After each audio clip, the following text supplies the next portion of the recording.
11 ang patay sa pag-araro ng truck sa isang UV Express sa Kamalig, Albay. Batay sa investigasyon, nawalan umano ng preno ang truck. Ating saksihan. Sa kuha ng CCTV, kita ang mabilis na pagdating ng 10-wheeler sa isang intersection. Maya-maya, inararo nito ang isang UV Express hanggang sa nahulog sa gilid ng kalsada ang dalawang sasakyan. Nangyari ang disgrasya kaninang umaga sa Kamalig, Albay.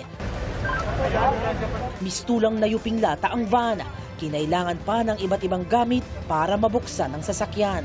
Pahirapan ang pag-rescue sa mga sakay nito, lalo't nakadagan pa ang truck sa van. Gawa ng pagkakat po natin ng van, parte ng van, ay may posibilidad po itong mag-roll down. Kaya kinakailangan pa po natin ng additional na equipment kagaya ng chain block at saka tow truck para totaling may stabilize natin itong truck.